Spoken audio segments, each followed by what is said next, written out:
You're listening to Saucy and Friends in the morning with Miss Hot Sauce, Miss Tony, and Rockstone Triz.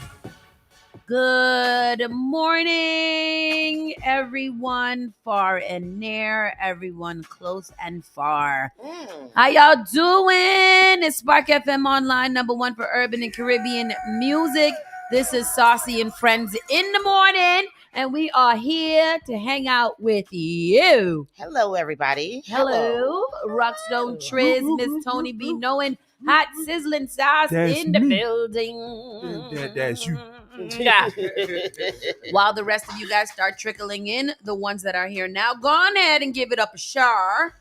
Let people know what you're listening to. In the meantime, I too will do the same thing. Me I too. will I'm going go to do it too. to Spark FM, find it, find where we are, and then I will give it a share. We are live. Give us a share. Shout out to the people on Twitch, man, the faithful Twitchers. Twitchers. Is that what they call it? Twitchindos. Twitches. Twitches. Get it? Twitches like that's That's funny. racist. That is why. That's racist. Why is it racist? That's racist. Oh, giggity. Gidddy giggity. Mm-hmm. I like to say giggity, and that takwala is strong. It is. It I is thought you strong. wasn't going to drink it. I didn't. I smell it. Giggity. Last That's night I went to a summit, the Core Summit. Shout out to _venture capitalist firm. They had a really dope summit at the Westin Hotel, and it was all really nice. It was very beautifully decorated. It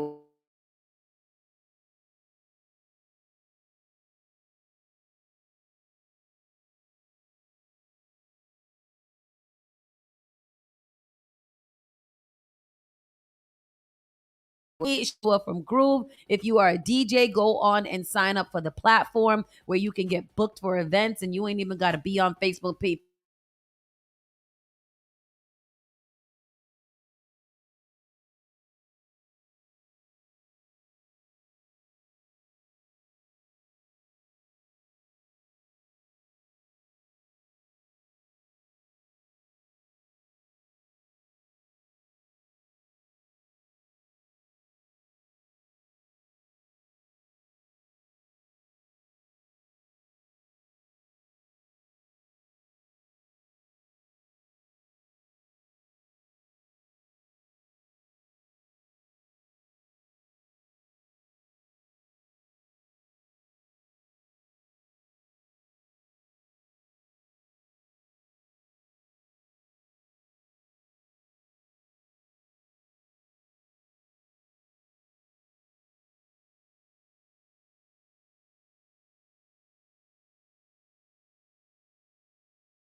There we go. We're good now.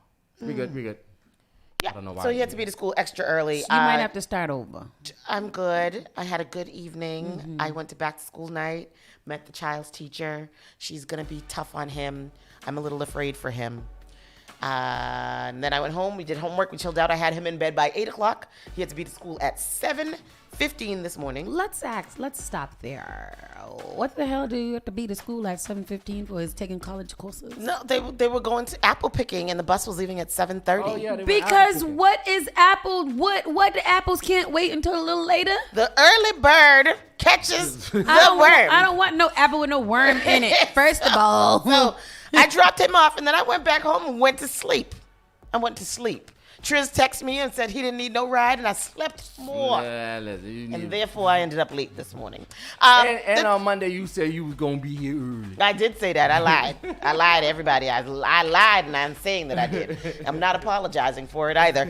But the traffic this morning getting in here, though, was a little weird. The people were at me. I got cursed several times this morning. Why? Why are y'all cursing at me? What was you doing? Nothing. I was just trying to get here. That's all I was doing. Just trying to live my life. That sounds so not like innocent. I wasn't doing anything. I was just driving regular. That's all. I woke up this morning. I put my eyebrows on and did a little eyelash. And then that's it. It's not even like I was doing that while I was driving. But people, I got called a C word this morning. Oh, wow. And I was like, wow. Why'd you call me that, you F word? Like, what's wrong with you? So, What the F is wrong with your BA? Yeah, like, don't curse at me because I can curse. Like, that's a thing that I do. I curse for sport. I curse for fun. That is sport for me. So anyhow, I made it here. I'm here now. I still got my rollers in my hair, but I don't care. I'm just here now. It bees like that. It bees like that. What about you, Rockstone Trismus? What did I do yesterday? Oh, I attended. I was all over the place yesterday. I did some work yesterday. I was at Bedlam. I was on downtown for an artist named Mel's. He's releasing a project, so we was out there. He did a nice little pre-release thing over there. Pre-release, Pre-album, pre-project release. Pre-album, pre-project. Shindig over there. So that was good. Shout out to everybody that was over there.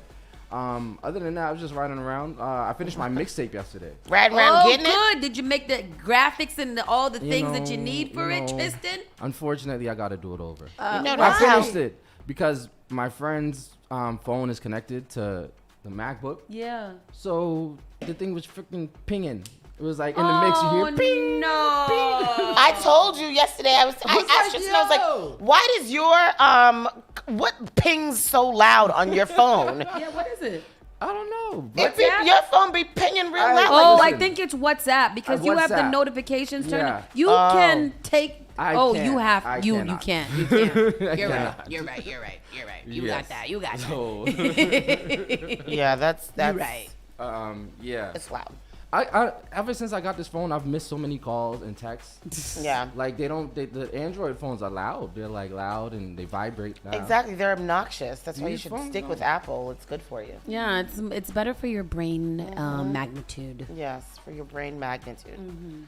That's what it is better for. Yeah. And what about you? Oh, you said you was at the. I was at the conference. We didn't leave there till I didn't get home till like after 8, and I was there from 12. So it was a long day, but you didn't got paid really for that. notice. That's a full work day. Girl, they sure did pay me in food and liquor. I like a little food and liquor payment too. A little food and liquor payment. And then when I went home, I just kind of chilled out. Chilled. Oh, yes. And shout outs to Larry Jordan. Oh, yeah. Shout out to Larry Jordan. I was here briefly giving Larry Jordan a brief tutorial on, how to run this show, how to run a show. We would like to officially welcome Larry Jordan to the team. And the Larry Jordan Show every Tuesday and Wednesday. Every Tuesday and Wednesday, 7 to 9 p.m. Yes, here on SparkFMOnline.com. You can get a mixture of conversation and some really, really good music. So make sure you guys tune in. You guys will be seeing more shows popping up and more new content popping up as we move into the new year and try to fill out the rest of our programming to make sure that you guys have some diversity in your listening experience. Because we want to step it up for the people's time. Facts. Facts. We moving and grooving, son. Moving and grooving. Anyhow, let's get into this show. Saucy and Friends in the Morning officially starts right now. You're listening to Saucy and Friends in the Morning with Miss Hot Sauce, Miss Tony, and Rockstone Triz. Call Spark FM at 617-272-3387. Advertise your business, brand, or music on Spark FM. Contact us at sparkfmonline.com for more information.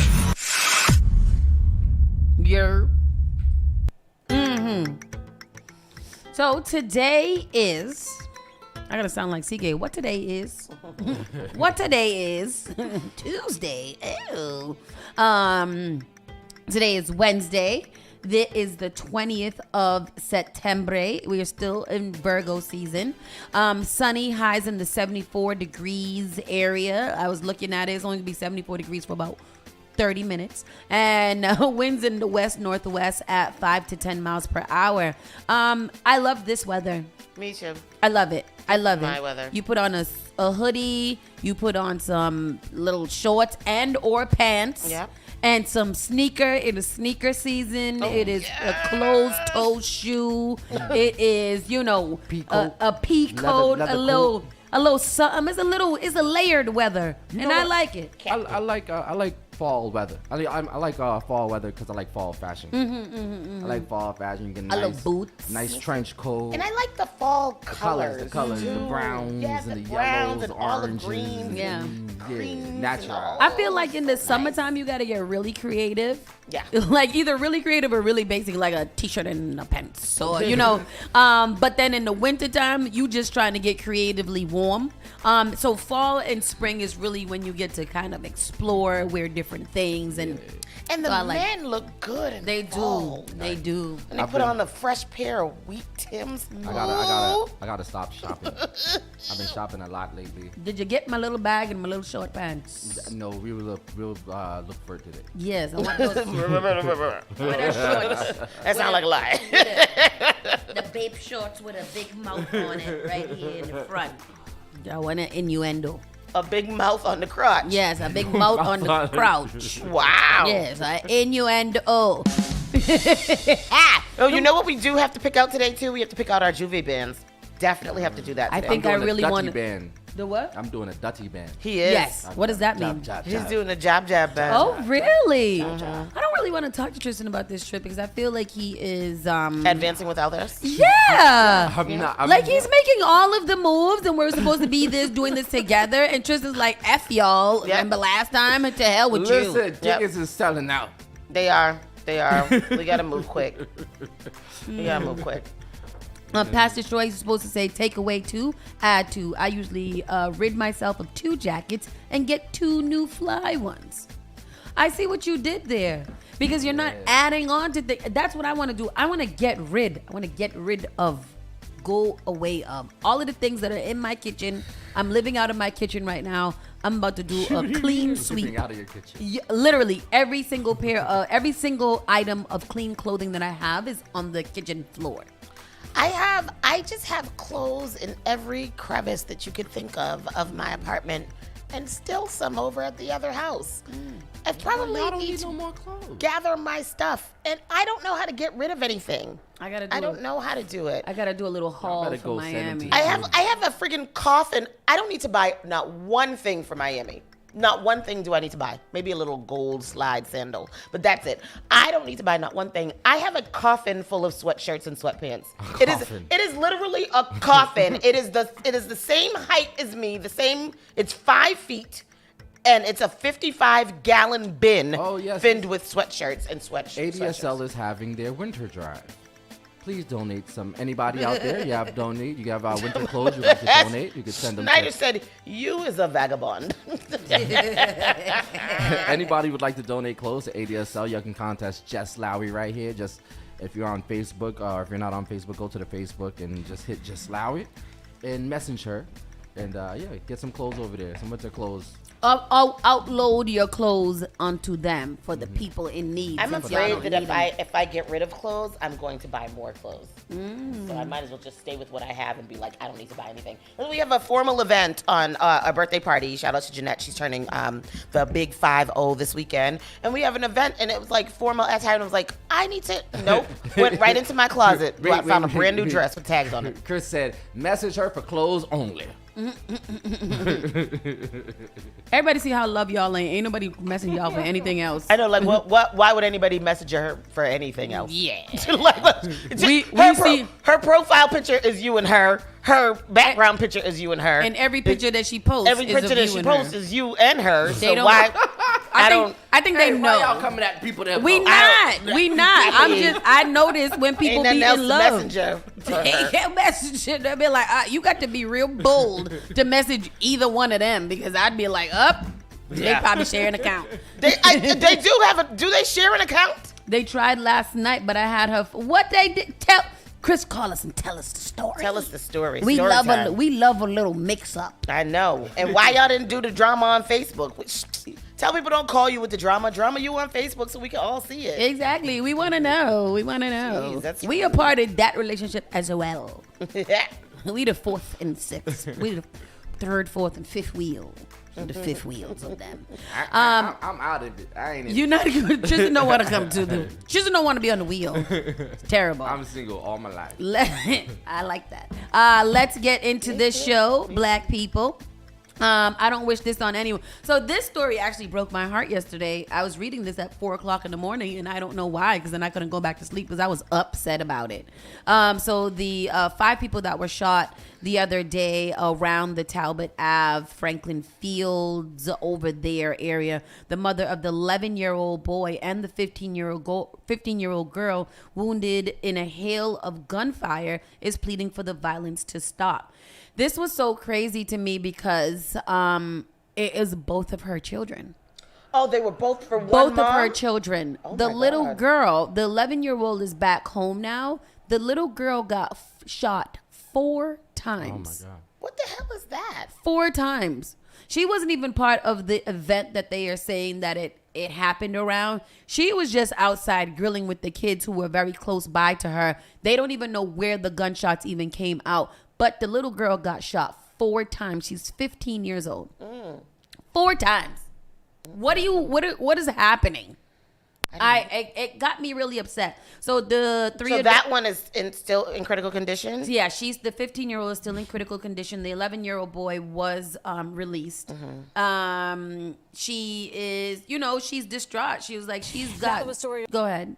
Here is the You're going to clip. want to dedicate your full attention to. Only Boston 25 News has spoken to the mother of 2 children injured in this weekend's Dorchester shooting. Her daughter remains in critical condition tonight. Boston 25 News reporter Drew Caritas joins us live from Boston Medical Center. And Drew, you have this powerful interview. Vanessa, she tells me her 15-year-old daughter, who was shot 4 times, was recently recognized by the city of Boston for her high-achieving MCAS score, overcoming obstacles of living with autism. The high school sophomore is now on life support here at Boston Medical Center, and her 11-year-old brother, who was just released from the hospital, is now too scared to go home. Violence gotta stop. Jesus. It's always someone that doesn't deserve it. The mother, whose 11-year-old son and 15-year-old daughter were shot at the Franklin Field housing community in Dorchester, says she was making them dinner when the bullets started flying. We were gonna put chicken on the grill, and what I thought was fireworks was this senseless act of violence. Joanna Algarin says her world was instantly turned upside down as soon as she realized that both of her kids had been pierced by bullets while playing near her Sunday night around 8:30. No mother should be going through what I'm going through at all. No mother. I don't wish this on anyone. Algarin tells us her son, Johan Howard, a 6th grader at Charles Taylor Elementary in Mattapan, is traumatized, but making a fast recovery after being shot in the leg. Her daughter, Juliana Howard, a sophomore at the Community Academy of Science and Health in Dorchester, is on a ventilator in critical condition after being shot 4 times, one of those bullets hitting her head. I will let you know that what you consider juvenile is a straight-A student. Made it to the 3rd place in MCAS in the city of Boston.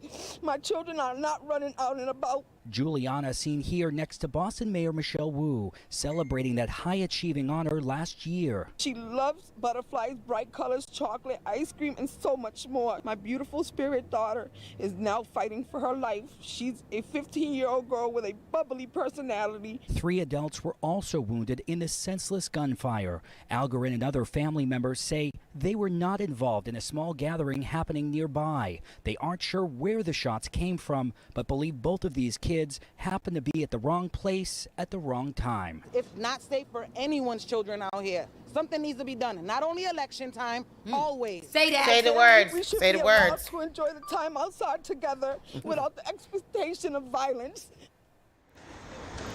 That, again, I didn't even listen to her interview this morning. I was just reading her quotes, and just now I just started tearing up because it's like, I can't even imagine as a mom what she could possibly, like, I'm about to make these children dinner. We about to go put a little chicken on the grill so they can eat it. And both of my kids get shot up. Like, the baby is on a ventilator and there's nothing that anybody could even do because nobody gives a goddamn about anybody else. Like, children are just a casualty of war now. Like, it doesn't even make any sense. That's just so ridiculous. So what did the people just came over and just sprayed in the air? Like, who were they aiming? Were they aiming at? Like, what was that? Like, just what was the point? I don't. That's crazy. It's disgusting, and you know, like, anybody, like she said, nobody should have to go through that. Like, both of your children, you know, there was a point that she said too, because we're always talking about, you know, badass kids and blah blah blah. She's like, my kids are not out there out and about. Right. She probably got them kids with her all the damn time. Yeah.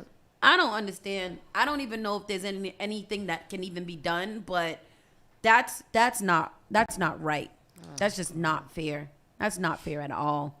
Baby sitting there on life support. Healy pleads to feds to help as state sees record influx of migrants. Jesus.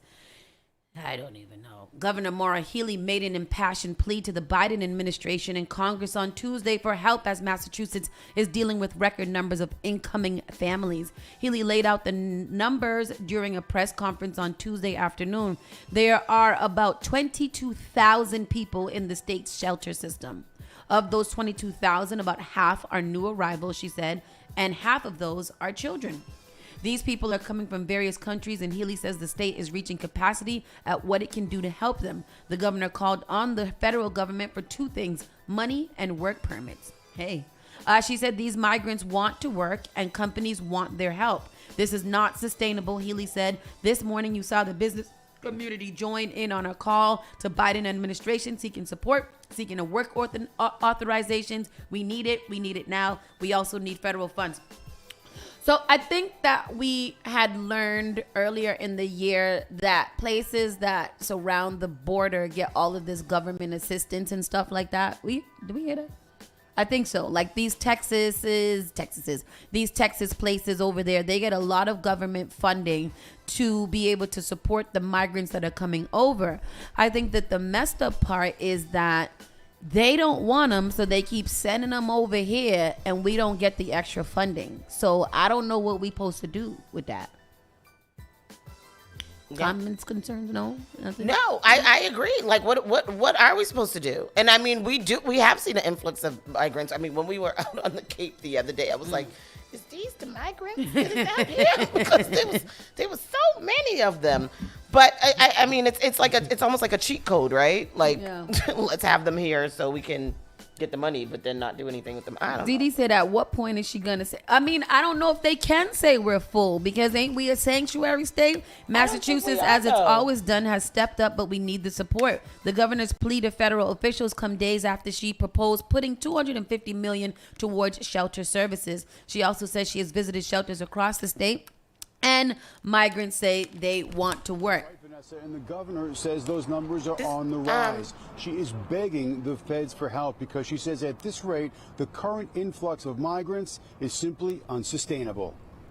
But I want to be really clear. This is a federal problem, and we need more federal help to solve it. Governor Maura Healey making a plea to the federal government for help with an ever-increasing number of migrants coming to Massachusetts. We need two things. We need expedited work permits. We also need federal dollars. Governor Healey says migrants want to work. She says the state has stepped up. Now it's time the feds do the same. At the end of the day, it's not sustainable. And that is why I've been asking and begging for the Biden administration to act for a long time right now. Governor Healey says 22,000 people are housed in state shelters. Half are children and half are new arrivals. Jeff Tillman is the CEO of the International Institute of New England. They are on the ground helping migrants get resettled. He says getting migrants work permits is vital due to the cost of living here. We know even if they get a job at minimum wage or above it, it will not be enough to get them out of the shelter. He also says new people arrive daily and it's not letting up. People keep putting their name on the waiting list. They show up at the door for appointments all the time. So we're not seeing an end in sight to this. In the meantime, with so many people arriving, Governor Haley has asked private citizens to shelter people in their homes, and some local colleges are also being asked to share the burden. Can I ask you? So then the migrants get here, and then what? They can just they asking local people to have them in their homes, to shelter them in their homes, right? And I mean. But when the migrants get here, and then what? They can get here and then claim asylum status, or what? They can shelter here until they get a little work permit or find some housing. And how do you? And then what? How do you get yourself set up here? I don't want to sound like a Republican. I don't want to, but that's really crazy because at the same time, we have a shortage with the people, the actual citizens of Massachusetts, and that's unfair because it's like, we got 22,000 migrants inside the shelters. So what about the people that actually live here and pay taxes and stuff? Even what that man just said, we know that giving them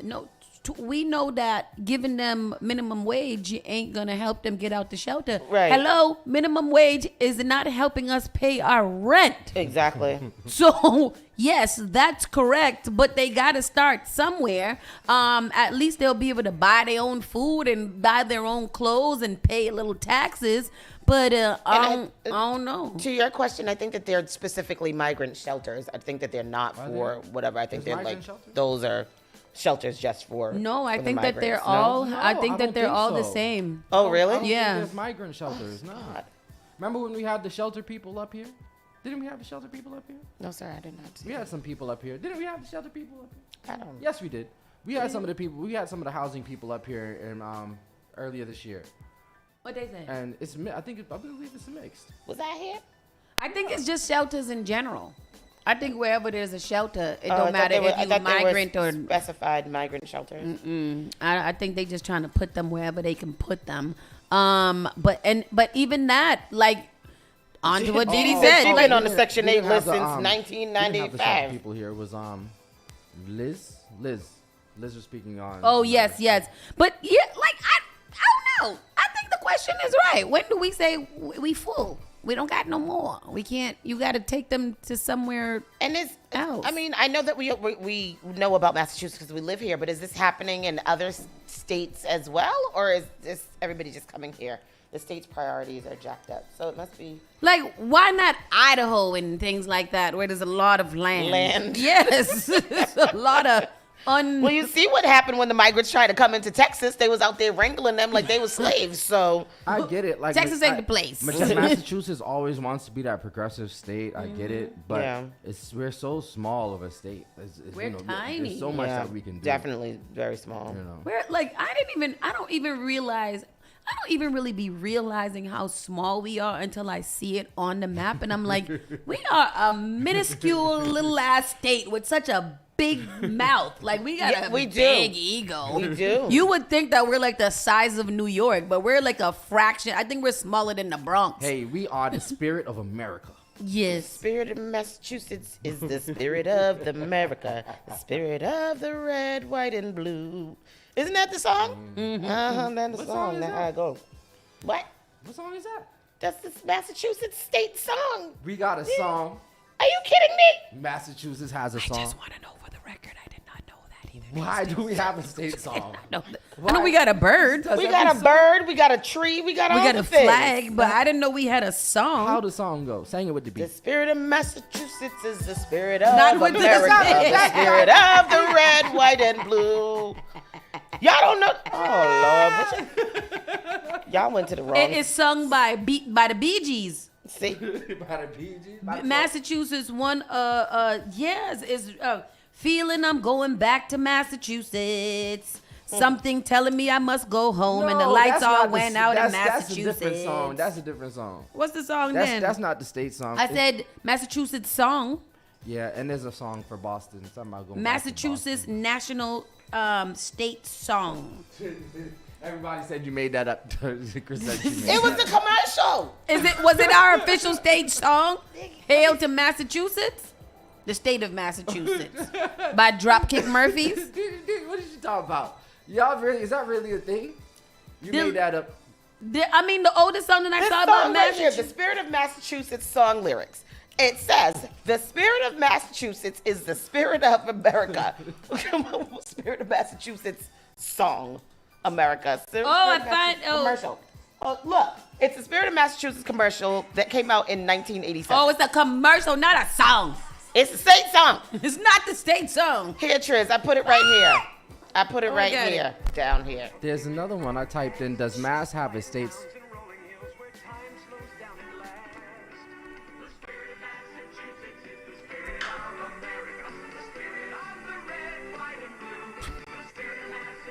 Is that the 4th of July commercial? It's not the state song. It's the state song. Wait, what do you have to... Wait, though. Wait, I Googled, does Mass have a state song? And what came up is... All Hail Massachusetts. That sounds like some... See, Didi knew it. Didi says, see, the youngins don't know. Didi knew the Spirit of Massachusetts because song. she knew the damn commercial. It's not the official song. That's not what we listen to when we outside of City Hall raising the flag. They don't play the Spirit of Massachusetts. They need to. They need to. I'm telling you, I've been knowing things. You do need to know what things The regional anthem is All Hail to Massachusetts I don't know. that sounds racist. by Arthur J. Marsh. No. In 1966. I think I might have heard that before in my life. Snyder said the state song is Poison by BBD. Yes. I drop a bomb on that. Agreed. That is a state song. This fucking Schneider is a character, okay? Missing child with autism was found safe next to a pool in Cambridge. This was a big story yesterday. An 11-year-old Chelsea boy who has autism and is nonverbal was reunited with his family Tuesday after an hours-long search. I'm very happy and emotional, Nanu Tapa said, of reuniting with his son. Thank you for the support, everybody. The police team. Susan Trapa wandered from his Washington Avenue home around 2 p.m. before being spotted around 3:40 at the MBTA bus stop. Especially concerning during the search was Suzanne's love for water and his tendency to be drawn to pools. The baby went from Chelsea all the way to Cambridge.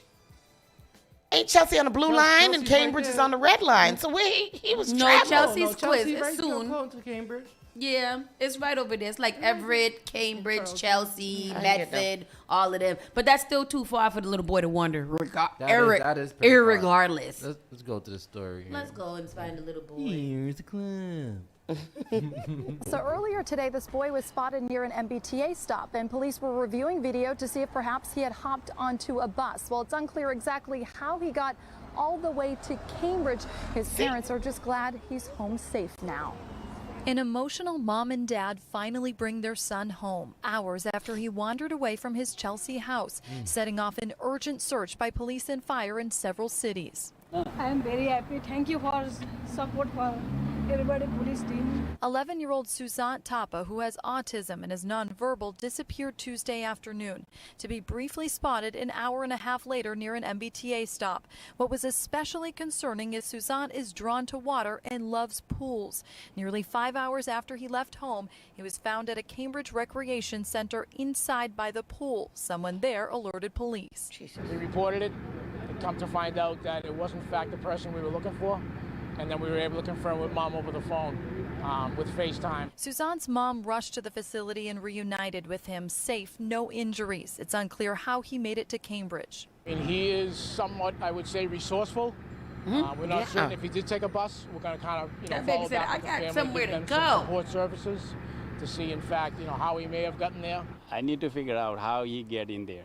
Suzanne's father is worried about keeping his son safe as he gets older and seeks independence. He's very tough, and I don't know how I'll take care of him for other days. He's keep going bigger and bigger. But more than anything, these parents are thankful to have their boy back in their arms. I'm very happy to find out he's okay. So I like to thank everybody. And without injury. That's amazing. And among the many people who helped in this search, police are giving credit to that vigilant person who spotted Suzanne by the pool and called police. We're live in. I really hope that he knows how to swim, and thank goodness he didn't go into the water, right? Yeah. That's so scary. Oh my gosh. I'm glad that especially with them knowing that he loved water. Yeah. So that probably was the most nerve-wracking thing ever. Like, bruh. Yeah. Find the boy now. Please. Little nonverbal children. It always scares me with that. And some big news that passed over the weekend or earlier this week, the women's professional soccer returning to Boston. Women's professional soccer is returning to Boston. Mayor Michelle Wu joined National Women's Soccer League Commissioner Jessica Berman and Boston Unity Soccer Partners to make the official statement on Tuesday at City Hall. Boston will be the league's 15th team. It doesn't have a name yet, but the expansion franchise will begin play in 2026. I'm excited to expand the NWSL's footprint and continue its transformative growth in our return to Boston, one of the world's most iconic sports cities. We are very proud to welcome Boston Unity Soccer Partners to our ownership group. They bring an impressive roster of business leaders committed to continuing Boston's legacy of sports excellence and delivering a successful team to a very passionate fan base. Boston Unity Soccer Partners describe itself as an all-female core ownership group. Boston is the greatest sports city in the world. Yes, we know. Yes. And we are thrilled to bring the NWSL back to the passionate fan base, Epstein said in a statement. So they will be the owners have a proposal in place to refurbish White Stadium in Franklin Park. That will be the home field, and the upgrades are set to cost around $30 million, according to the Boston Globe. The Boston Breakers were the last women's soccer team in the city. They played here from 2001 to 2018, but the landscape and popularity of women's soccer has increased in the last years. What do you guys think about that? I feel like White Stadium has been used for nothing and just sitting there for a long, long time. Literally, we only hear about White Stadium being used for the Junior Carnival. Oh, that's a strong, aggressive quote. I think they use it for like some of the high school teams and stuff like that. Do they? Yeah. Oh, so I think it's a good idea, and I appreciate the fact that a Boston team will be based in Boston. Oh, that's another way to look at it. We don't really have that. I was not familiar with the Boston Breakers. Did not know that we had a team that played until 2018. Never heard of them ever. I know that there was a lot of concern regarding traffic, parking, the influx of people traveling around that area because it's already pretty tight. Right, especially with that new bus lane situation that's going on there. So that's definitely going to be a problem. But I think that there's parking by White Stadium, isn't there? But not enough parking to house a major league soccer team. Do we think that a lot of people are going to be? I think they have enough land that they could make parking there. Would they be taking away green space from the already Franklin Park? Because another comment was like, the coalition around Franklin Park is heavy. They don't play with the green space over there. Right. But I also feel like all of that would be considered before they even attempt to do that, right? Because in Boston history, it's often not that considered. It wasn't considered all of the things and developments that they did. Right. It's never considered. So the green space is only considered when it's convenient. It's green space. They always want to preserve that green space as much as we can. So Franklin Park has a pretty heavy coalition around it that really preserves and reserves that space for open green space, air quality, all kinds of stuff like that. So in this kind of situations, I was just a little bit nervous because they always only speak to the people that are immediately affected. That's the people, the neighbors that are around there, but they don't really talk to the rest of the community. And I know that they've had some public meetings and all kinds of stuff, but I also have always had beef with the fact that these public meetings are announced, once, or a little flyer is sticking up and they're expecting an influx of people to, stop what they're doing and attend, which is our duty. But at the same time, I don't think there's enough communication going out about these meetings so that collectively people can figure out what makes more sense. I saw some comments about maybe doing some remote sites and having people, shuttle buses and stuff, moving people or transporting people to the actual field because of all of the traffic that it will most likely cause. They should just shut down the street. High Tower says they're definitely going to have to it and have everybody come in through the Playstead entrance. Just have all the for further down, yeah. Going into the park? Yeah. And just shut down the street that the residents live on in the back there. They should just shut that street down. Yeah, that Walnut Ave should not be a part of where they need to drive. They're also going to have to, somebody else was in the comments saying like about, I'll just be reading like all of the controversies that could surround it. Like the people that actually do live around there, like what happens to their parking when there's a major game and you have, how many people can White Stadium hold? I'm sure a couple of thousand. Capacity of White. I'm thinking like 10,000. No, 10, it's huge, bro. White Stadium. I mean, we've only seen it very empty. Bro, it's a 10,519 seat facility located in Franklin Park. What are we doing? 10,000? So imagine if we have 10,000 people down there by Eggleston. Ain't nobody coming down. What are we doing? Watch no damn soccer. Soccer is getting very, very, very, very popular. Well, no. How many people we think gonna come out? It's in a terrible space. It's gonna be at the most. It's gonna be about 1,000 people go watch it. No, I don't think so. Honestly, because White Stadium hasn't been activated in so long in a major way, this might actually increase. It's now going to be. You think they're gonna have good food there? They're not. They definitely. But if you think about all of the college sports recruiters, they're trying to make it into something that goes along with the football and the basketball. So there's probably going to be a lot of marketing around that will be right up in there. So I don't know. I'm nervous. We'll see how it goes. It's sad that that's what it took for them to redo the freaking stadium. You got to get a freaking team in there. Is there 2 schools around there? It's something. It's a school. It's a shelter. They're doing a lot of construction around there too, though, because right down Glen Street, they're doing a lot of big construction. They are, and they've been doing that for about. Is that Stony Brook over there? Like if you keep on going down, is that? That's Green Street. Green Street. Yeah. They're doing a lot of stuff down there too. Yeah. I'm familiar with them. My child was in school in Jamaica Plain. It's a prestigious academy. And his grandmother lives there. Nah. Keep him here. I think by New England Revolution. Why not expand over by New England Revolution by Gillette? More space, and that makes sense to expand. I agree with that statement. I don't think they can expand over there anymore. But why can't they just use it as well? The games ain't gonna be the same time. They got everything over there now. They got Gillette. Yeah, there's a lot of things over there. And there's a whole outlet shopping center. Yep. You know what they don't have over there anymore? We used to go to concerts out there all the time. I haven't been to a concert. The Foxborough what is it?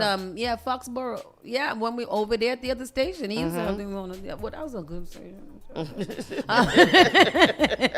Mass improves new sex education and health class guidelines. Yeah. Let's see what they're gonna do with the children now. I don't.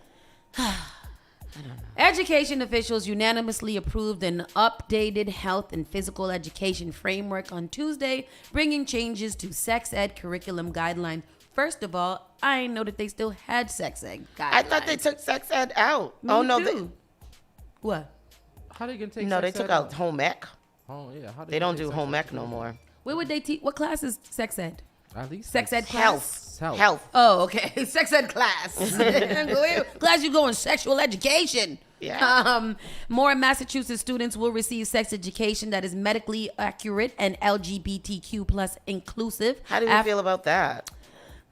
It's inclusivity. That's what it is. After state education officials unanimously approved new curriculum guidelines on Tuesday, the first time the framework has been updated since 1999. So y'all been using the same things it's pretty fundamental, right? It doesn't change. Yeah. Now what they got to include scissoring, but besides that, everything else is the same. Lord. I hate this show.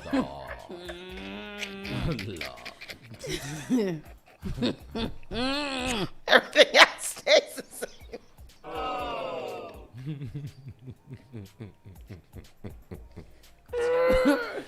problem. Intended for public school students in grades pre-K through 12, the new health and physical education framework touches on topics including mental health, amen, healthy relationships, yes sir, and age-appropriate conversations around gender and sexuality, which I feel is very confusing. The guidelines received overwhelming support during Tuesday's Board of Elementary and Secondary Education meetings. These speakers range from elected officials to parents and educators. State Rep Jim O'Day noted that over the past decade, thousands of students have come to the State House to testify in support of a comprehensive sex ed curriculum so that they can be empowered, so that they can learn about themselves, so they can learn about how to take care of their own bodies, so they can understand what a healthy relationship is and how to take care of other people's body too. I put that part in there. The board's approval follows more than a decade of advocacy on Bacon Hill. I want to know what some of the new Why things did are. it take a decade?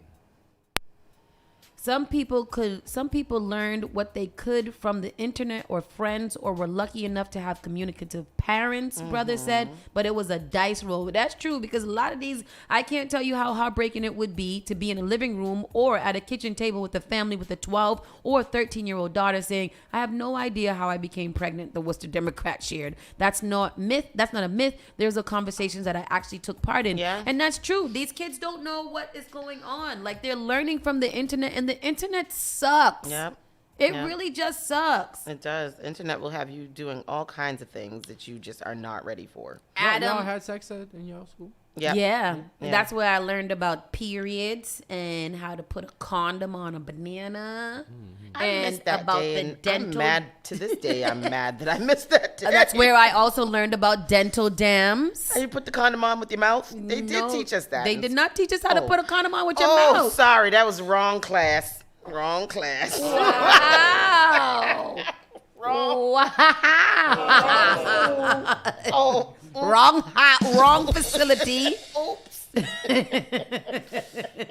updated framework has faced some controversy and backlash from groups like the Massachusetts Family Institute, a conservative Christian organization, arguing that conversations about sexuality and gender should be happening at home rather than school. Half of these parents don't know how they got pregnant, so why am I gonna have that conversation at home? I don't know what happened that day.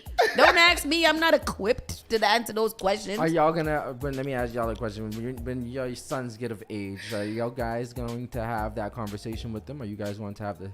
I gotta have it because his daddy don't make no sense. Just telling the boy whatever. You find a girl and you ask her to go to your home. And that's true, because my stepdad told me, he said, Tristan, when you have a girl, you have your girlfriend, you have to use something called a condom. I said, what's a condom? He's like, it's like a little balloon. You put it on your pee-pee. A little balloon for you, pee-pee. Who had this conversation? That was my stepdad's sex education. Oh, Lord. Oh, well, that Imagine was him nice. telling this. I get it. I heard it. I hear it. I hear it. I heard it. Oh, Father. Well, oh, Jesus. Oh, Father. I mean, but that's like the other day when I was, like when he wakes up sometimes, you know, like he has morning wood. Mm-hmm. And like, you know, because he's a boy, so he often be like hitting it and doing things. And I was like, you need to be a little bit more private with your body. And some of the things that you make, I was like, if it feels nice, you got to do that in privacy of your own place. Nobody should ever see that. Like, even like when it's shower time and stuff, I always make sure that I am turning away, you know, telling him to turn around or whatever, just to try to, he liked to be naked. And I little want boys be so proud of that. Oh, they when so are. They'd be like, look at it. look at us. Open up their little. It's suck big. in your waist. It's What's your problem? It's bigger. Boy, go pee. Mom, look what I do. And I'd be like, ew. Put that down. I mean, that is very, son, that is nice. No, when it comes time for, I think Noah's dad is going to have that conversation with him, and I'm afraid of how that conversation will go. But I think with him, I think it will go a little bit better. It's gonna be long. It's gonna be a long ass because conversation. there's so many questions. So I mean, no, and the daddy don't stop talking either. Not at all. Like that's Not gonna be at all a does he very stop long talking. explanation. It's gonna be very long. That's good. That's good. Yeah, I would prefer that. CK might have to go over there for that conversation with him too, because this one, the other one, is just foolery. And don't tell my son that, man. So this is going to be happening in Massachusetts. I do recommend that if you are an open parent, that you do have these conversations with your kids prior and after and during life. And don't be afraid. I mean, at what age do you think it's appropriate to have this conversation with your I children? think when they're ready. Yeah, no. I like think it's the maturity level of them. Like when you start seeing signs of them being a little bit more frisky. I think as the generations as the generations go, I think the age gets younger. Yeah. I think you gotta start. I would start talking. I mean, especially for 10 girls. years old. Right now, girls are getting their period, 8 to 10 years old? Yeah. I think 10 that's a years old, I would conversation start. that needs to happen regardless of they're ready then. Like, you are now in a position to carry life. Get in position. Yeah, no. To carry life. Oh, my bad. Jesus Christ. Did mommy ever have a conversation with us? Mommy just giggle all the time because she's ridiculous. Caller, you're live. The correct age to talk about sex ed with kids is the age of 13. 13. Why 13? 13. Because they could talk back and give you a better response. I had a what they boyfriend are at experiencing. I had a boyfriend at like 12. I should have been spoken to. I didn't give it up to him, but I feel like I should have known a little bit. But more. she was ready to with her little rainbow I underwear. was because I almost made that mistake at around 13 listening to SWV tape. So I needed to Had you weak in the knees. weak in the knees. Not the tape. And then it took my sister asking me to at least wait till I was 18, and I at least followed suit. Thank you. You're I welcome. appreciate and it. thank you for your guidance. You're welcome. You're welcome too. All right. Yeah, and it's would you see now that's different too. So did you did it on your 18th birthday? No, probably a couple months after. It's January. Okay. Even if you have an older sibling too, probably better to have them speak. Yeah. Yep. And I was a lot older than her. Mm-hmm. I'm not a lot older than her anymore. But at the time, I was a lot older than her. Yeah, I think 13 is kind of. 13 is late. I think it's late. Yeah. Yeah, it is late. Yeah. I remember when the children start to feel sensation. Or when you start, like Danielle said, when you start hitting in puberty and your body starts changing, when you start menstruating. I was 10 when I got my first period, and I went to Honduras that summer, and my aunt had me locked up in the gate, and that's when I knew something was wrong. Yeah, you ain't going out there and not breeding you hair. That's why I not why to send you hair. Not why to send your hair for the summer, not going home breeding hair. Everybody outside playing baseball, I'm locked up in the damn gate. that was my condom. Yes. That's a little trauma. That's trauma. The news is newsing today, so we're keep on going. Northeastern University chosen as the new home for new infectious disease detection center. Oh, nice. Wonderful. That's awesome. Just because we were the epicenter of the coronavirus, y'all want to bring all the infectious diseases here now. Great. That's crazy. Boston's so prestigious. Like y'all said, we so little with a big ass mouth. Just shut up. Crazy. We don't got to have all the first. Especially the disease is over somewhere else in Utah. Yes. Utah, where there's so much free land, you know? Jeez. Northeastern University in Boston has been chosen as the home of a center to detect. What happened, Mitch McConnell? I'm the one drinking to you. Who's drinking? Me or you? She glitched like Mitch. A Mitch glitch. Oh, I just made that up. A bitch glitch. Has been chosen as the home of a center to detect and prepare for the next outbreak of infectious disease. The U.S. Center for Disease Control and Prevention has given Northeastern $17.5 million, that ain't enough, over the next 5 years to head Epistorm, the Center for Advanced Epidemic Analytics and Predictive Modeling Technology.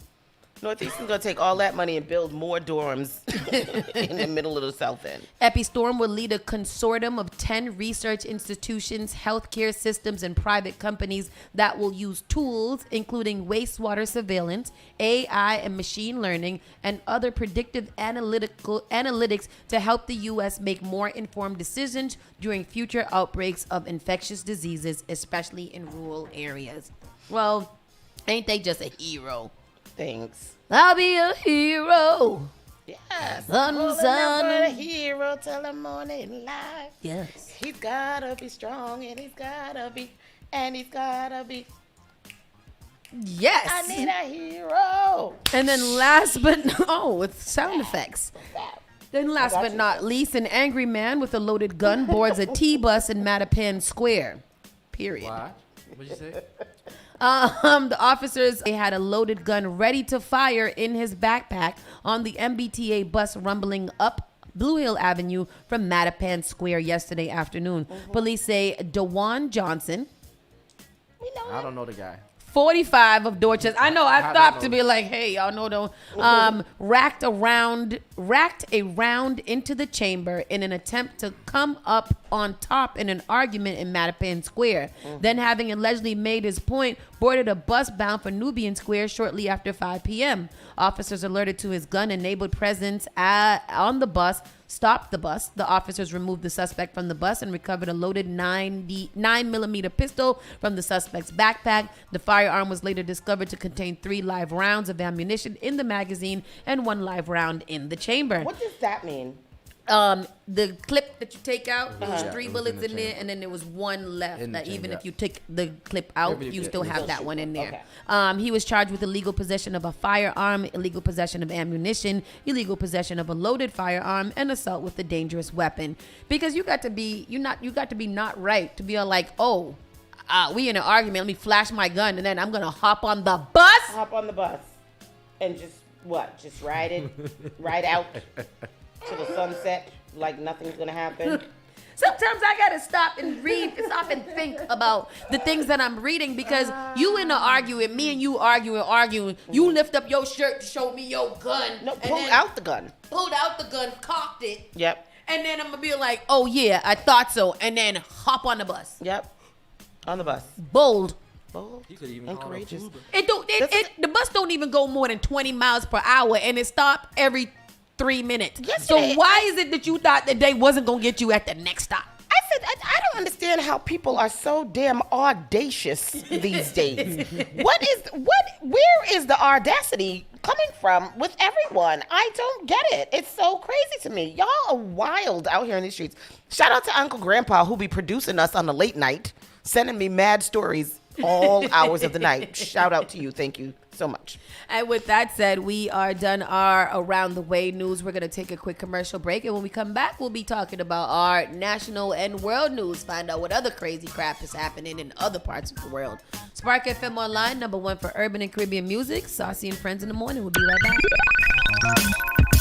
You're listening to Saucy and Friends in the morning with Miss Hot Sauce, Miss Tony, and Rockstone Triz. Turn it on. Turn it up. Is SparkFMOnline.com.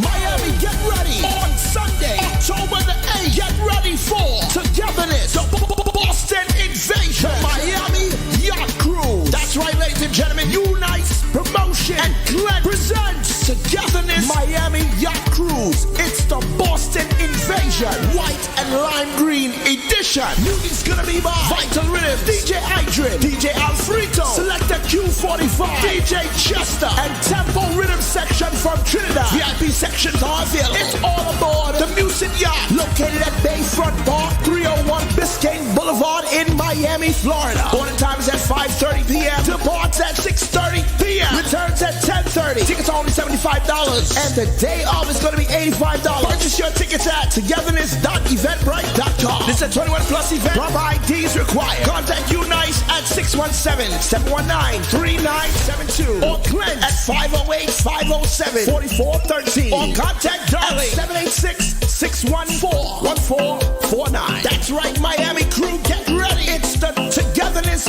Miami Yacht Crew, the Boston Invasion, White and Lime Green Edition. Get your tickets now. Cannafan's high-profile Bodega Cannabis shop is now serving Boston in 3 locations. Be sure to stop by Dorchester, Roslindale, and Roxbury for the best prices on OZs and J's. Not to mention edibles, carts, concentrates, and more. Download the high-profile app on the App Store or Google Play to keep up to date on Boston's best bundles. Experience the best prices and see how we roll at High Profile Bodega. Visit highprofilecannabis.com for additional details. Advertise your business, brand, or music on Spark FM. Contact us at sparkfmonline.com for more information. Are you tired of renting and need more of your own space? Are you getting stressful letters or calls from the bank? Does your home require expensive repairs and you just don't have the funds to fix them? Regardless of whether you want to buy or sell, Taylor Andre of Thumbprint Realty is here to help. From saving your home from foreclosure to walking you through the process of becoming a first-time homeowner, Taylor makes real estate easy. With your best interests at heart, knowledge of the market, and a passion for people, Taylor is dedicated and motivated to serve you. Good rising, good afternoon, good evening, or good night. I am Taylor Andre, and I am determined and dedicated in assisting you in all of your real estate needs. Give me a call at 617-459-0041. Again, that number is 617-459-0041. Or you can email me at TAYLAANDRE@thumbprintrealty.com. The all-new Spark FM. You're the baddest one. Spark FM.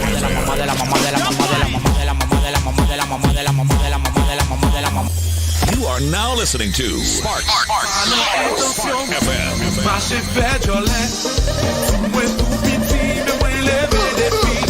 Spark FM.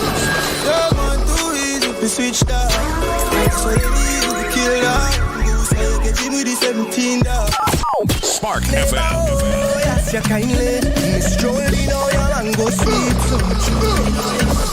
New England's #1 urban Caribbean music. Radio. Spark FM.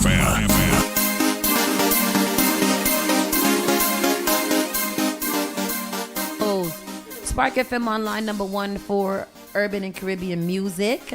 We are back, and we are more back. It's time for our national and world news. Miss Tony, ¿qué pasó? Hey, y'all. How y'all doing? We heard. Okay, all right. The daycare operator charged in a baby's fentanyl death allegedly This foolishness. deleted more than 20K text messages. What? She deleted more than 20K. What is K? 20,000. 20,000. Let me ask you a question. Why there was fentanyl around the baby? Why was there fentanyl in the school? A New York City daycare operator allegedly deleted more than 20,000 messages between her and her husband sent from March 2021 to the daycare. A 1-year-old boy died from fentanyl exposure at her facility, according to the federal criminal complaint. Nicholas Dominici, 1, died on Friday, and 3 other children ranging in age from 8 months to 2 years were hospitalized and treated with Narcan and are now recovering, police said. Analysis of urine from one of the victims confirmed the presence of fentanyl. Before calling 911 about the unresponsive children, Bronx daycare operator Gray Mendez allegedly made 3 other phone calls, 1 to a daycare employee and 2 to her husband, according to federal court documents. Mendez and tenant Carlisto Acevedo Brito are now facing federal charges on narcotics possession with intent to distribute, resulting in death, and conspiracy to distribute narcotics resulting in death, according to federal prosecutors. A kilogram of fentanyl was stored on top of children's play mats used for napping, according to the federal court governments.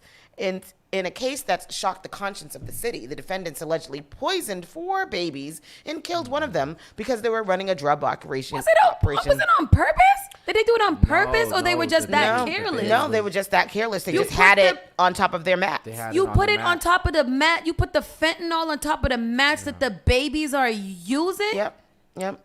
Every New Yorker should be outraged, says the FDA enforcer. Mendez and Brito were initially arrested on state charges, including murder, manslaughter, and assault. Since July, Mendez and Brito maintained large quantities of fentanyl despite the daily presence of children, including infants. They also allegedly had machinery used to press and package the drugs at the daycare. Tarantino said fentanyl is now in everything and everywhere, killing victims instantly and indiscriminately, and he called it the most urgent threat in our nation. Go ahead. Every year, including a 1-year-old here at this daycare. You can see the mementos left in his memory. And now the owner is accused of using the place as a stash house for drugs.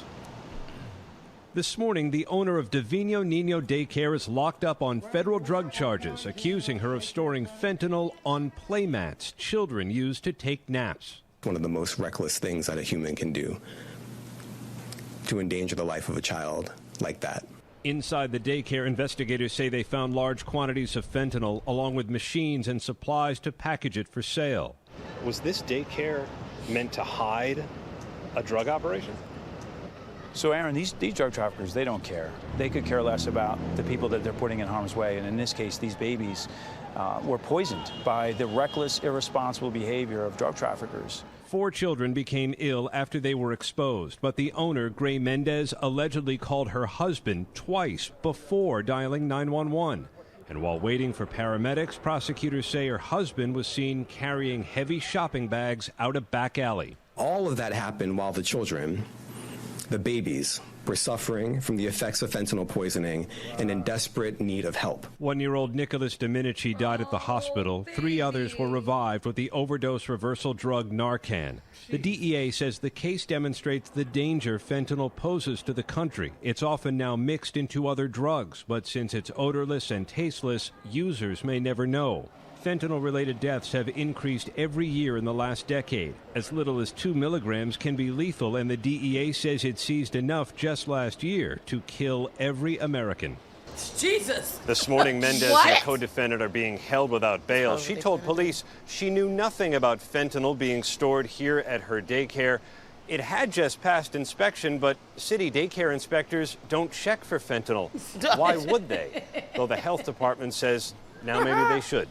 Robin? Because what the hell? Absolutely, Aaron. Such a horrific story. It is a horrific. It is stupid. It's such a stupid story. Like of all the people, all of the storefronts that you could find, you want to do it with the babies.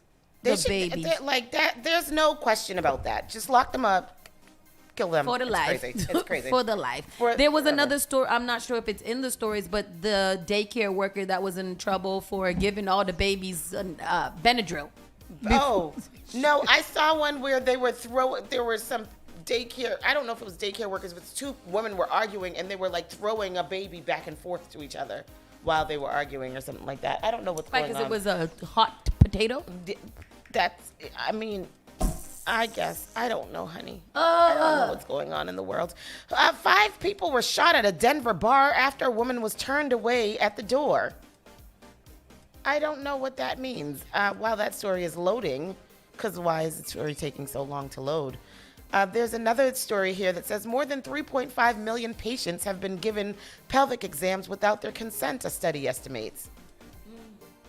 According to doctors and medical students. How do you give me a pelvic exam that I don't consent to? Child, I got to sit there and fight you for it? We got to watch what the clip says because I don't understand. According to doctors and medical students who spoke with NBC News, surgery patients are sometimes given pelvic exams without their explicit consent. Stephanie Goh spoke to 2 doctors who were raising concerns about the controversial practice. Can you play that? Is it because that I'm unconscious? So you're like, you might as well just do the play because I don't. So you just might as well feel up inside of me because is it a real pelvic exam? Like they take notes and jot it down, or are y'all just being nasty? I don't want to take medication. Oh. Wow. Oh. Me eater girl. Me eater. What? Why? Why you don't want to take it? What's wrong with it? What's wrong with medication? AP Black said he thinks he was one of those people who received a pelvic exam. I did not mean to chuckle, but call us and tell us about your situation. What happened to you? How did you know? Let's see. Here we go. Now to our NBC News investigation. Millions of patients may have been subjected to unauthorized pelvic exams while undergoing surgery. Many never even found out. But now, as Stephanie Gosk reports, some doctors are sounding the alarm about this controversial practice. Surgery can be daunting. Patients put their lives in doctors' hands. Does a patient have the right to know what happens to them when they are under anesthesia? Yeah, absolutely. Absolutely. But according to doctors and medical students NBC News spoke with, sometimes surgery patients are given one of the most intimate procedures without their explicit consent, a pelvic exam. On the surface of it, it seems like a violation of medical ethics, is it? I would say it's a violation of bodily autonomy, certainly. It may sound surprising, but Dr. Julie Kaur, an OBGYN, says the practice has been around for a while. Although exact numbers are hard to pin down because patients are often unaware, a recent study estimates that more than 3.5 million men and women may have received an unconsented intimate exam within the past 5 years. Dr. Kaur says the exams can be a key part of residents' training and may be performed during gynecological surgeries because it is easier, even if the patient doesn't actually need the procedure. The muscles of the abdomen are more relaxed, so you can actually appreciate the anatomy in a kind of an easier way. But consent should be mandatory, she says. And I was asked to do a pelvic exam on a patient that I know I hadn't consented specifically. Did you want to do it? Did you do it? You know, no, I did not. Dr. Rohini Kaushal-Yasiva is the head of the American Medical Student Association. I actually ended up saying no, that I wasn't going to perform this pelvic exam. She is among a number of medical students who are speaking out. It's just morally wrong. If you were in that position, would you want that happening? What would be to the you? need? What would be Attention the to the issue has know. led to 25 states enacting laws requiring explicit consent for pelvic exams on a patient under anesthesia. The American College of Obstetricians and Gynecologists states that if the exam offers a patient no personal benefit and is performed solely for teaching purposes, it should be performed only with her specific informed consent. Some doctors have resisted the need for specific consent, arguing it's not necessary if general consent is given before going into the operating room. And the pelvis doesn't need to be treated differently than any other part of the body. But Dr. Kaur disagrees. It's because if you ask a patient how they feel and whether they would want to know if a student was doing an exam, patients overwhelmingly say, yes, this is different. And she says doctors should listen. Because patients think it's different, I think it's imperative that we treat it differently.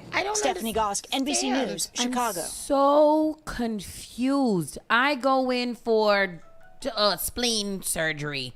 And to because get your tonsils out. Yeah, and because I'm under, you decide that the students get to perform a pelvic exam on me for teaching purposes. But why? And you don't got to tell me? I don't understand. I don't get that. So 3.5 million. The study says 3.5 million people have had this done, pelvic exams without consent. Luana says that's why you got to read your surgery records. So they do note this and record. Why? Why are they doing it? Yeah, like it doesn't make any sense. If I'm not scheduled for a pelvic exam in which you're asking me, do I want to have it now while I'm under anesthesia, you should not be teaching nobody on my unconsensual pelvics. What's it called? Pelvics. I'm mad. I feel violated. I don't understand that. That story just came up. I don't understand. I feel violated. Back to the woman, 5 shot at a Denver bar after a woman is turned away. A woman is accused of shooting 5 people. Oh, she shot 5 people outside of a Denver bar that she had been denied entry to. 5 adults had non-life-threatening gunshot This probably why wounds. they didn't want you in their restaurant, because you ain't have no behavior. Exactly. 5 adults had non-life-threatening gunshot wounds after the shooting around 11:15 p.m. on Saturday. The victims have not been publicly identified. Preliminary information indicates that the female suspect was denied entry to a bar at the 1900 block of Market Street. The suspect was turned away because she presented an ID that wasn't hers. The suspect began walking away but quickly returned to have another conversation with the security staff. While walking away a second time, police say the woman produced a firearm and discharged it multiple times toward the bar. Investigators believe the 5 victims were not the intended targets. No arrests have been made, and the Denver police is offering $2,000 to anyone who can help find the woman. Y'all gonna have to add another 0 to that before I turn in someone. Because you said $2,000? $2,000. $2,000 is not enough for me to have to be a rat. It is Look at him burning, staging out the bar. They staging the bar. Staging out the bar. Lord have mercy. It's a white woman that they're looking for. $2,000 is what they're offering. And she had on a black hoodie, blue sneakers, and a little pair of biker shorts. But before they let her in, oh yeah, she did it. You just wow. gonna open fire? Oh wow. Yeah. Came back and just let off. People is crazy. People is crazy. That is bold. Yeah. Video shows a high school band director shocked with a stun gun. Who shocked him with the stun gun? I don't know what happened here. My stories are taking just so long to load. I'm so sorry, everybody. So the video shows a high school band director shocked with a stun gun and arrested after refusing to stop music.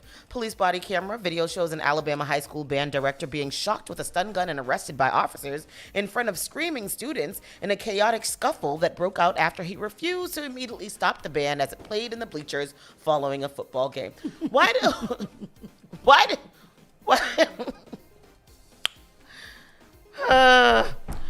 State Rep Juan DeLand Given, who was representing band director Johnny Mims as his attorney, said Tuesday that the incident is an alarming abuse of power that instead should have been de-escalated. The Birmingham Police Department said it remains under investigation, but the band director resisted arrest and allegedly pushed an officer.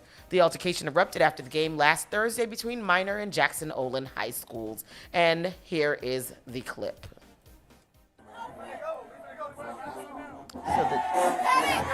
Birmingham, Alabama police video shows director Johnny Mims refusing to stop a high school band.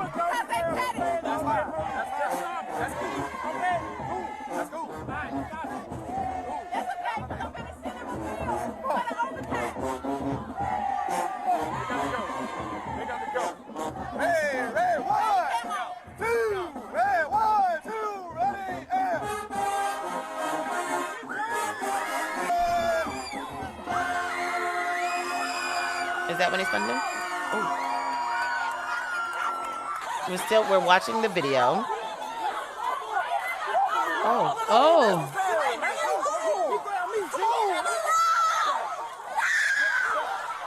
Stop all that screaming, girl. Director saying, get off me, bruh. Director, get off me, get off. Officer, stop. Director, no man, just get off of me.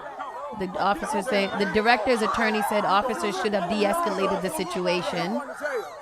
He hit the officer. He got to go to jail. He swung on the officer. I did not swing on the officer, man. Y'all driving low. He's going to jail because I asked him to respect that was disrespectful to me. They're still scuffling, and it's a black man. He's got that taser right in that man's chest. Oh, wow.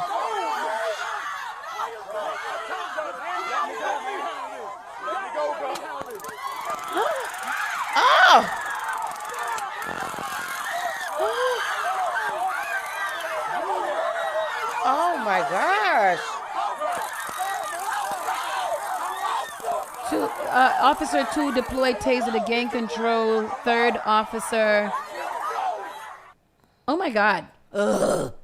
How many? They tased him how many times? I think it was 3 times. I heard it go off 3 times. I heard that go off like 4 times. It went off like 4 times. Oh, I mean, my God. because they won't stop, because he wouldn't stop the band from playing. Like, why is the band not supposed to play? Who told the band that they could play in the first place? That he felt like he should go up there and start the band from playing. Why is that an arrestable thing? Yeah, because it was ego. Because he said, and that was that was disrespectful to me. Yeah. So because you felt disrespectful, you're gonna abuse your power and you're gonna tase this man in front of all of these high school students. You know, it's really disheartening when you see officers of the same color do it. You know, you just saw the 5 officers get they just got sentenced indicted last week. And you know, this is a week later. That's definitely an abuse of power. In front of all those students. This is why we don't like the cops. This is why this is why black folks don't like the cops. And that makes it like it's just so senseless. Like it's really senseless and it's really kind of effed up because in that situation you could have like obviously the man wasn't doing anything of violence and danger. Right. I think that you could have waited until after the band plays. Okay, fine. You want the band to start playing now. He continues to go, but at the same time, de-escalate the situation. You know that at some point they have to stop. It could have been so much worse. Yeah. It definitely could have been. Over what? Nothing violent. There wasn't a fight. There wasn't an argument over what? What? Yeah. Nope. That's true. She says there's a video on Amanda Seales' page, and I think we've seen this. Where a white man and a white woman were attacking cops and no weapon or taser was ever charged. There's another, I'm not sure if it's the same video that I saw, but there's a video going, like it seems like these white people was coming from a wedding or something like that. And the police came to try to get them to go away. And they end up like fighting and tussling with the police. Even after the point where it got to the point where one of the ladies tried to take the police gun and he actually knocked her out. Oh my God. And like, it was just, let me see if I can damn find the video because now I want to see. Where I want to show you guys because it looks so crazy that it was fake to me. Amanda Seales' page, you said? While you pull that up, I'll move on to the next story and then we'll come back. I want to put in one story here. Go ahead. The president of Temple University, Joan Epps, has passed away yesterday. Yeah, oh no. Yeah, she fell. So the acting Temple University president, Joanne Epps, dies after falling ill on the stage.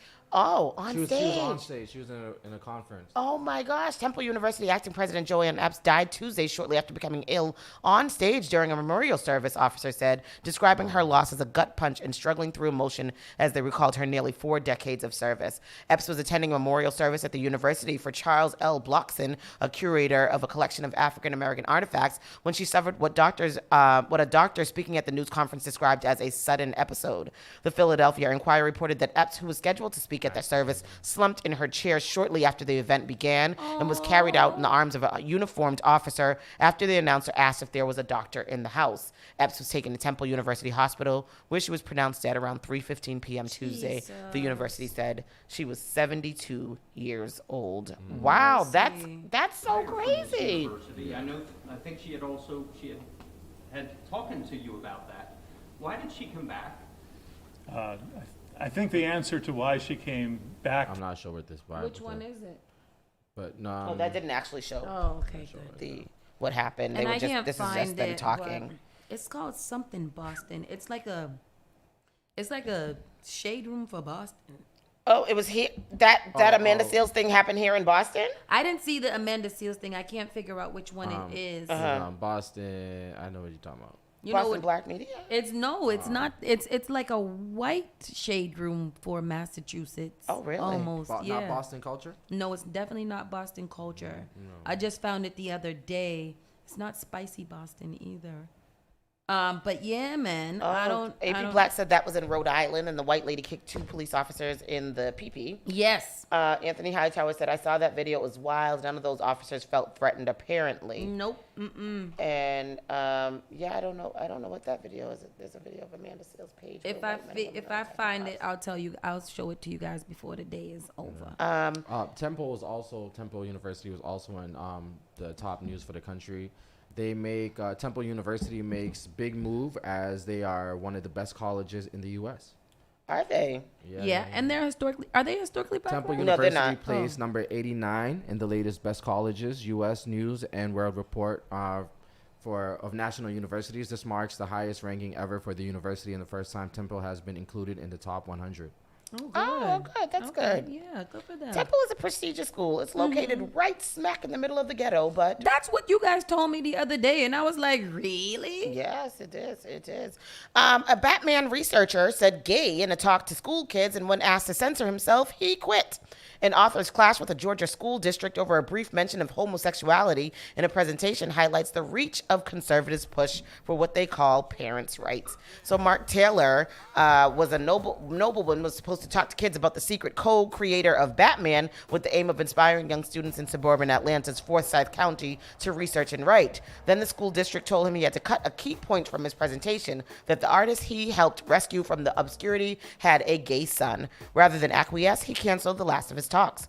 We're long past the point where we should be policing people talking about who they love, and that's what I'm hoping will happen in this community. There's a long story going on with that. 11 states banned discussion of LGBTQ plus people in at least some public schools in what they often call don't say gay laws, according to the Movement Advance Project. 5 additional states require parental consent for discussion, according to the project. Does CK know what gay means? No.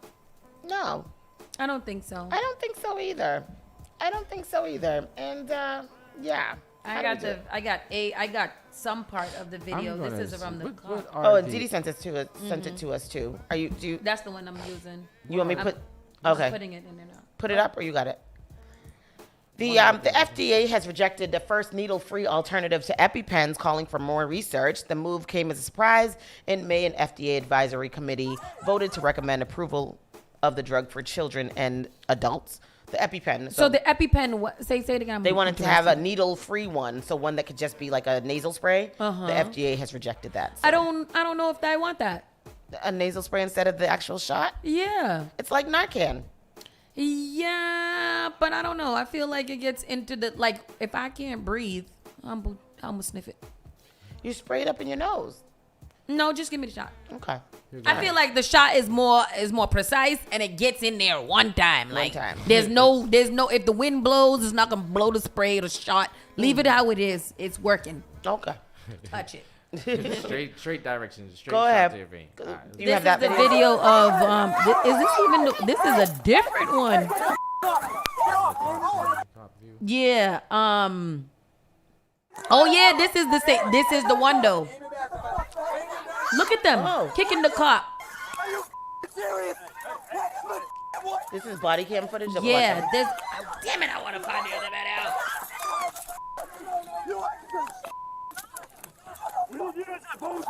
And where's this at? In Rhode Island, they're saying the video of the actual thing where you can see it from a distance and see how they getting at the police. They getting them. Really? Yeah, and at one point, like when he kind of separates some of the craziness, the lady goes for his gun and he reaches over and get back.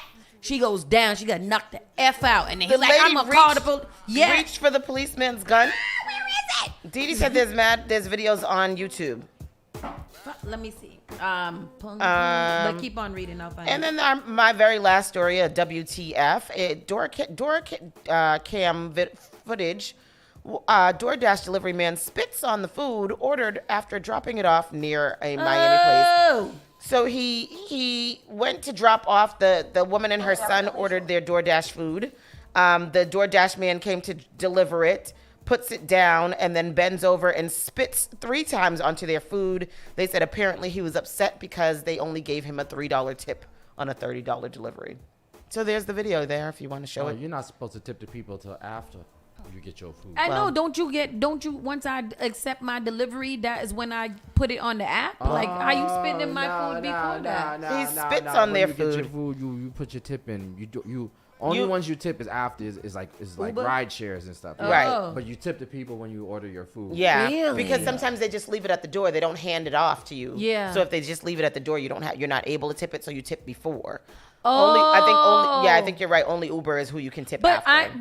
That's not. What if you do drop my food off and I'm not there to get it? Can't I tip? Why wouldn't I be able to tip you after? I don't know. I mean, we see the food sitting out here all the time when people just leave it out in the front door. Exactly. I'm not gonna tip you till I get my food. Even so, he didn't know if I was gonna give him cash.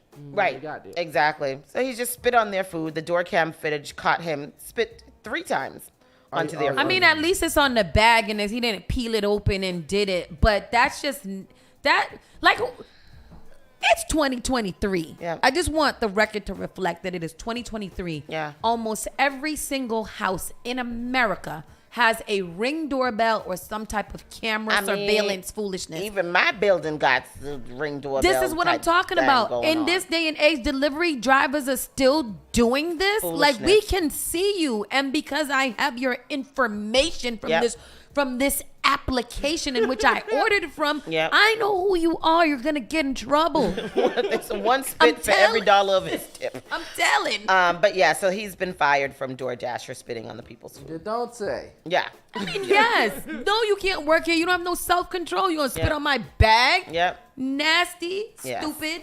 Yes, and that's all I have for national news. Were you able to find the not really. video? It's a pretty long. It's a cup. Oh no, it's like 7 minutes long. There it is. Rockstone Triz. Here it is, Rockstone Triz. Rockstone Triz. Okay, so and we are going, because of the interest of time, we will go right into entertainment. There's not a lot going on here. This article, I think, has several different views. Yes, views. Is this recent too?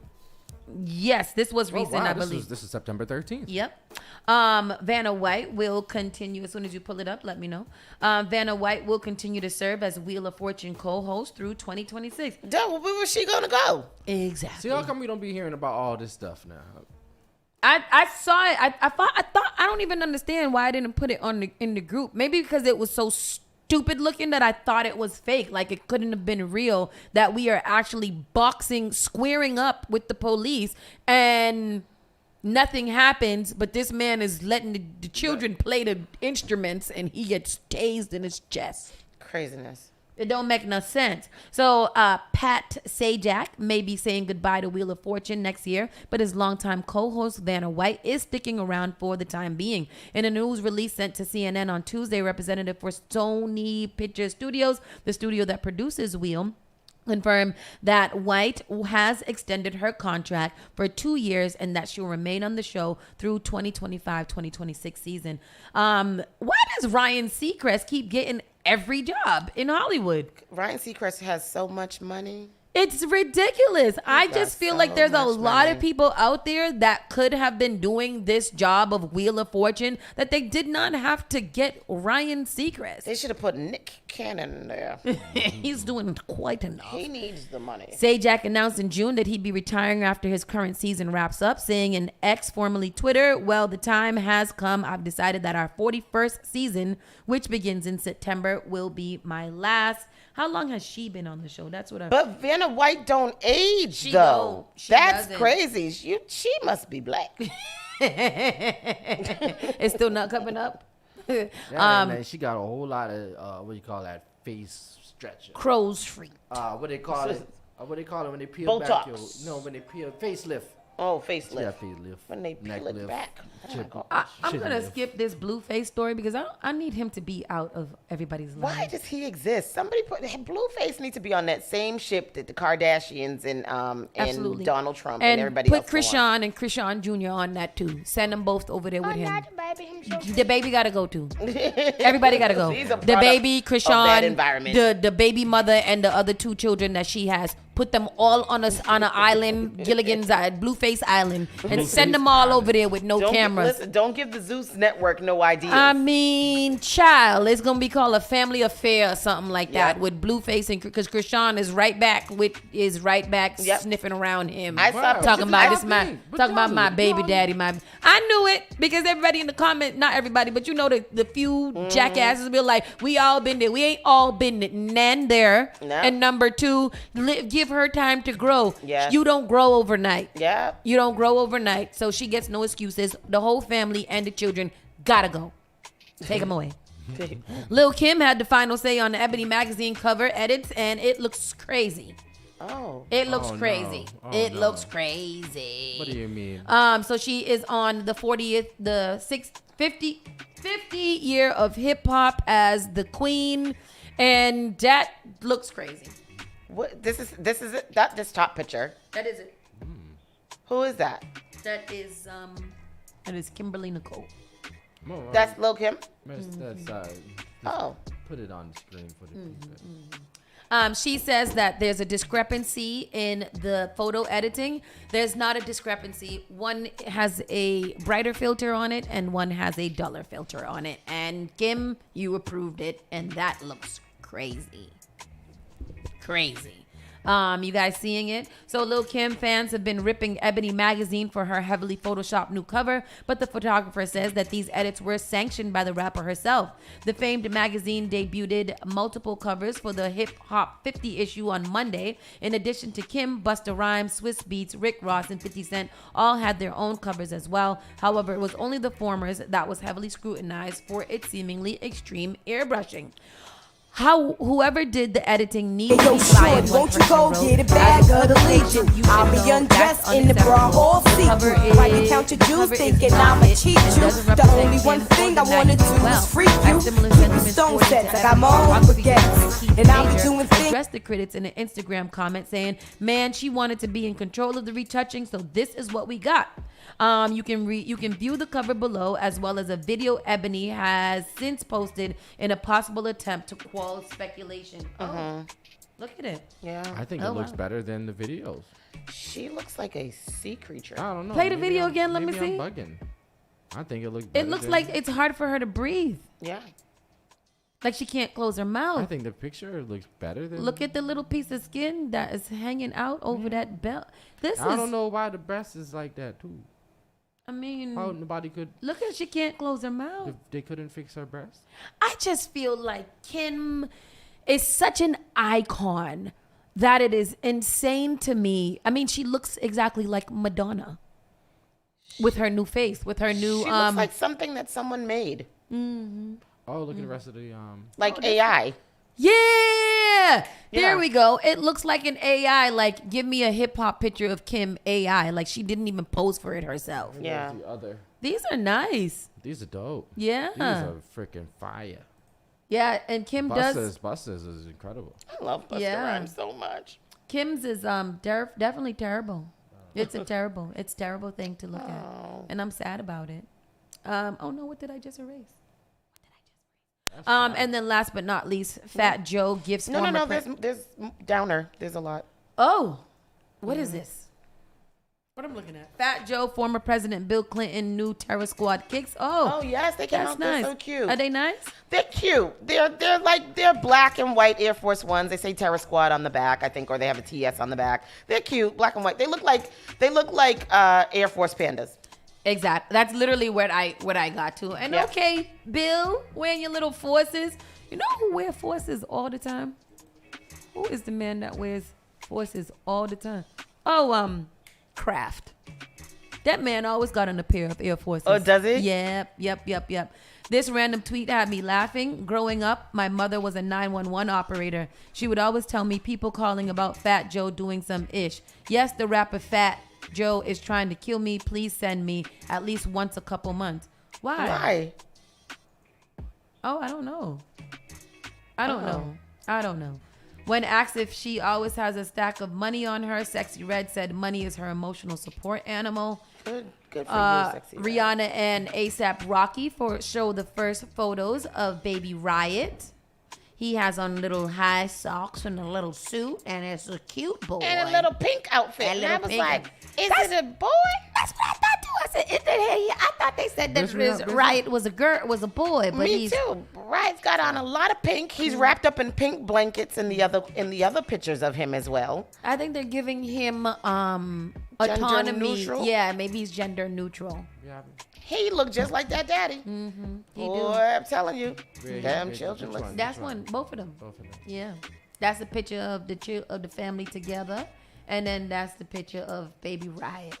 Hello, little Splinko That looks just like Riri. Hello, Splinko. How do my nephew? Hold him. Oh, that with a high sock on. I need them socks. Yeah. It's got on a lot of He people. looked like the both of them. Mm-hmm. I feel like he looks just like A$AP Rocky. I don't see Rihanna. That's Rihanna nose. In him. That is Rihanna nose. Yeah, a little flare open Bayesian nose. He look like a little. That little RZA is friggin' adorable. That boy little is cute. He look like his daddy too. Yeah, he do. Good for them. I like them. Black love. Do what y'all got to do. How much is this? 2 or 3? Two. Oh, 3. 2. I'm seeing the pictures. I'm like, damn, they got a lot of kids. I miss one. But yes, that is that's pretty much all we have for today. What's his name? Riot Rose. And what's his name he said you have to say his name in a Bayesian accent. Riot Rose. Riot Rose. Riot Rose. Rose Riot. Rose Riot. Rose Riot. That's it right there. But him is cute. Look, there's a whole bunch of pictures of here of Riot and Rose and all of. Why is there? Because your computer's on. Yes, I like them. Anyhow, people, I believe that we have hit on some line. What's going on? Why did that happen? But turn your computer off. It's on mute.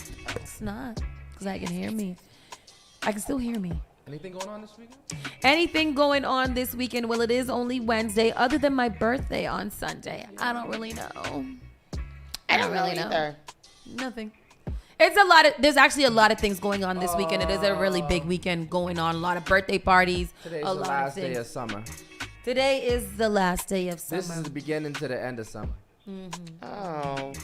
Tomorrow. But today's supposed to be a beautiful day, though. Oh, wow. Dee Dee said Deion Sanders and the Colorado they're sold out for the Buffaloes are sold out for the season. Coach Prime is at it again. See, I was wondering why everybody was so involved in the college game until I realized that it is Deion Sanders, and he has both of his sons on the same game, too. So he's made it into like a national part-time pastime to now start watching college football. Who?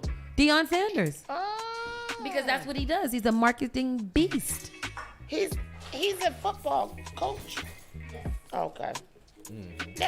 That's good. Good for you, Deion. I like that. Coach Prime. Anyhow, people, thank you guys for joining us for another day of Saucy and Friends. We have a lot more programming and music coming up soon. Keep it locked right here, Spark FM Online, #1 for urban and Caribbean music. We out of here. Bye-bye.